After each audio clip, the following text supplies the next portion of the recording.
All right, today we are going to be looking at metals, nonmetals, and metalloids. We have been working with the periodic table and we colored it accordingly, or it's colored in our book accordingly. And I can't quite get all of the periodic table to show on here, but we can see that these blue colors are metals, the green colors are metalloids, and the orange are the nonmetals. So when I have a metal, I look at those properties of a metal. When I talk about nonmetals, I look at properties of those nonmetals. When I talk about metalloids, they share properties of both metals and nonmetals. So we're just going to go through here and look at our lab and highlight some important things. So elements have unique physical and chemical properties which make them useful for specific purposes in our everyday world.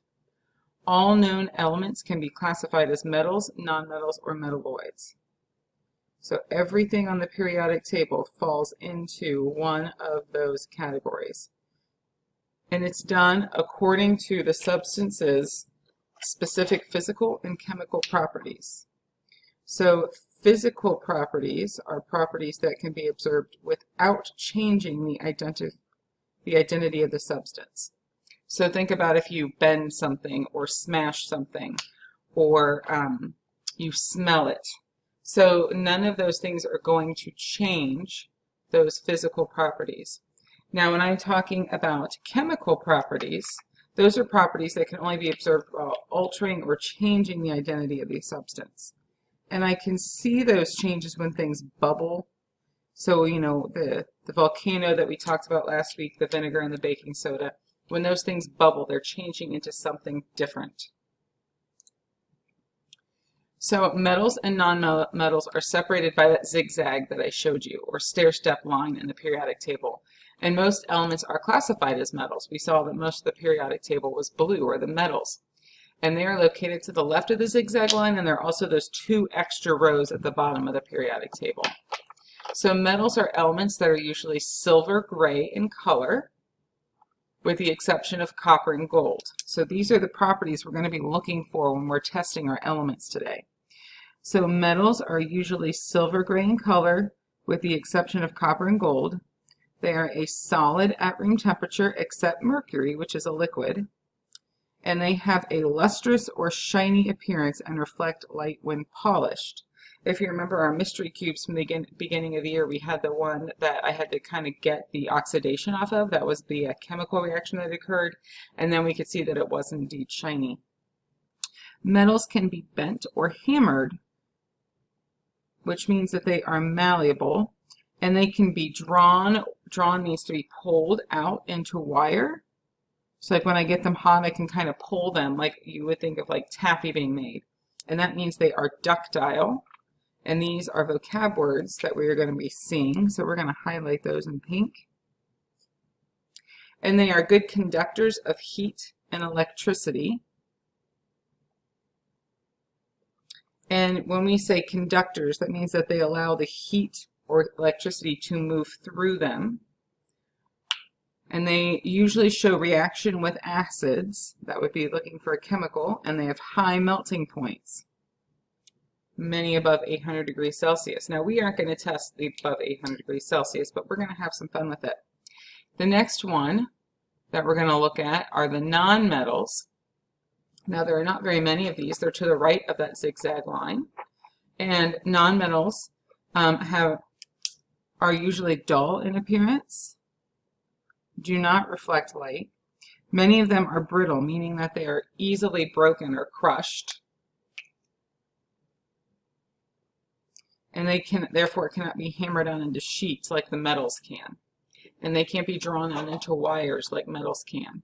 And they are poor conductors of heat and electricity, which means that heat and electricity cannot travel through them.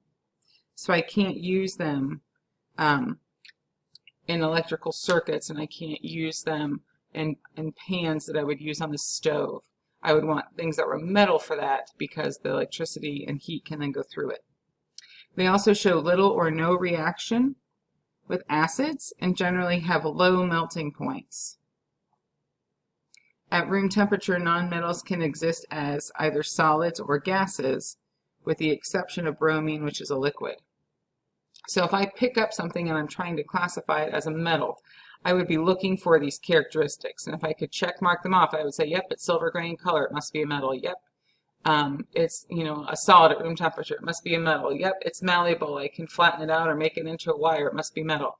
Yep, it conducts electricity and heat, it must be metal. Yep, it reacted with acid. So these are like kind of a checklist that I have to test and see if something is a metal or a nonmetal. Now we said those metalloids, the ones that are the stair step, and they are that kind of neon green in your book, they have properties of both of these. So they have some of these properties, but they have some of these properties. So they don't fall perfectly into a metal or nonmetal. So we call them a metalloid. They're like wannabe metals. So elements found inside both sides of the zigzag line are called the metalloids, again, with the exception of aluminum. Metalloids are elements that show properties of both metals and nonmetals. And metalloids are not good conductors of electricity. So this is like my nonmetals. They're not good conductors of electricity. However, when they're mixed with small amounts of other elements, their conductivity increases, like the metals.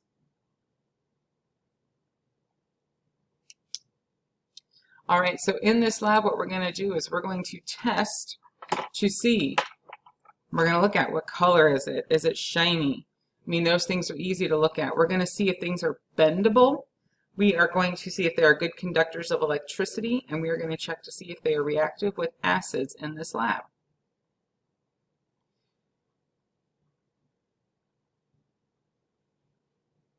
So the items we're going to be working with today, we have the elements we're going to be working with. We're going to be working with aluminum, carbon, copper, magnesium, silicone, and sulfur. And in order to test those, I am going to be using hydrochloric acid, and I'm going to put all the elements in a chem plate, like a petri dish. If you don't know what that looks like, it kind of looks like this. As an example of a petri dish. So that can be a chem plate. You can also have the ones that remind me of little, where you put the little paint in the dishes. Those can be the chem plates. I'll have alligator wires and a battery and a light bulb to check for conductivity. I'm going to use my pipette to work with the hydrochloric acid, as you remember last week. Very caustic and can burn you. And I'm going to use some tweezers. I'm going to be wearing goggles, and there's not going to be anybody else in the room with me while I'm doing this, but I'm going to use goggles to make sure that I don't get any hydrochloric acid in there. I'm going to observe the samples of each element. I'm going to record their color, luster, smell, and any other observations I can make. So I'm going to have to tell you about the smell. We're going to check for malleability. So I'm going to try to bend and shape each element. If you are able to, this means that the element is malleable. If the element breaks in powder or pieces, it means the element is brittle and not malleable. And we're going to be recording these observations on a data table. And this is the part that's going to be really important for you. You are going to be recording these on your data table. Conductivity, we're going to set up a simple circuit with a battery, the alligator wires, and the light bulb. And we're going to put our element into the circuit to see if we can get it to connect and light up the light bulb. The reactivity with acid, I'm going to be using a pipette to put a little acid on each one that you're going to get to watch, and we'll see if it bubbles. You might have to wait a few minutes to see if that happens. And we're going to clean them up.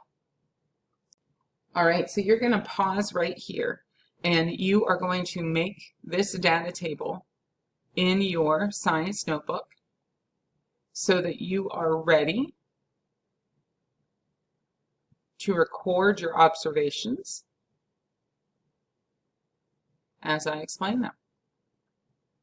All right, the first substance we're going to be working with is copper. And right here I have some copper to look at. I've got a piece of copper. You can tell it's very, very shiny. I also have some small pieces of copper wire. So where it says luster, is it shiny or dull? For copper, I'm going to write in there shiny. Is it malleable? So can I bend it? So this is my piece of copper, and you can see I can indeed bend my copper. So yes, it is malleable. All right, so I have got a battery, which is hard to see over here, but I have a light bulb, and if I complete my circuit, you can see my light bulb turns on. So I'm going to disconnect here. I'm going to connect to my copper plate, and then I'm going to touch the wire there again, and I can see my light bulb does turn on. So that means that electricity, that whole electrical circuit got completed there. So does it conduct electricity? I would say yes. So our next test, we want to see if it reacts with acid, and this is that hydrochloric acid that we worked with last week.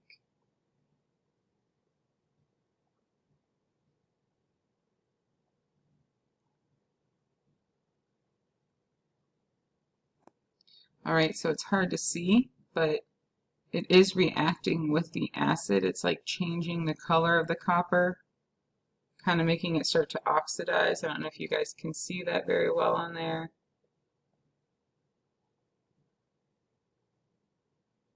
So does it react with acid?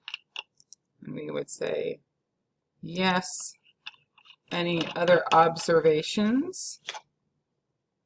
We know in our background information that this is that copper color, that like kind of brownish color.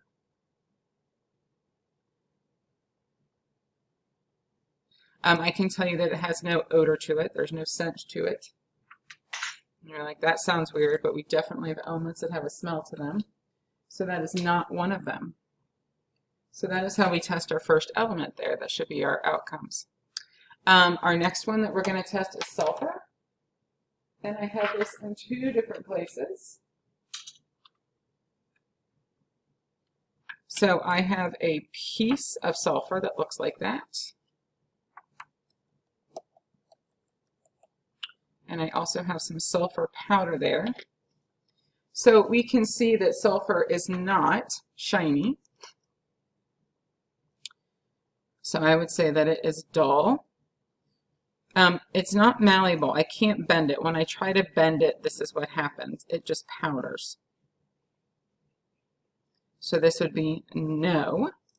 When we look at conductivity, if we are trying to light our light bulb here,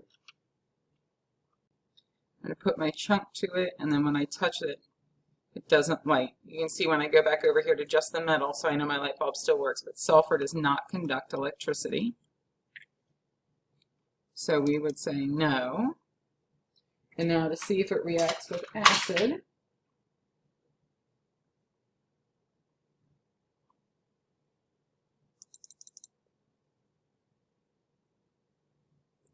And it just kind of runs off of it. It's really weird. The sulfur just kind of sits on the outside of it.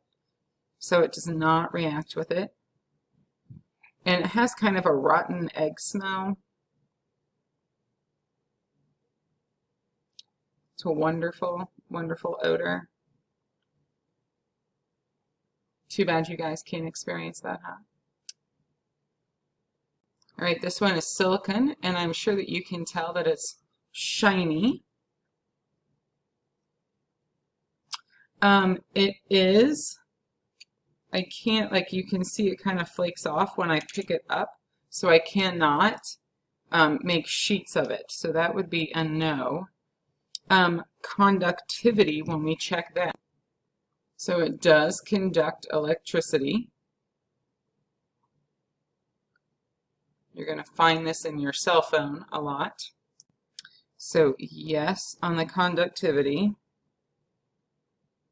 No to the reacting with acids. And we notice that it's a little flaky. And it's also very rough right now. Our next one here is aluminum. And aluminum is also like paper clips. So I can see that it's shiny. I know that it is malleable or bendable, and obviously that it comes out into a wire. It does indeed conduct electricity. So when I touch to the paper clip there, it lights it up. And it does indeed not do anything in acid. I don't see any reaction there. So no reaction, and I put that at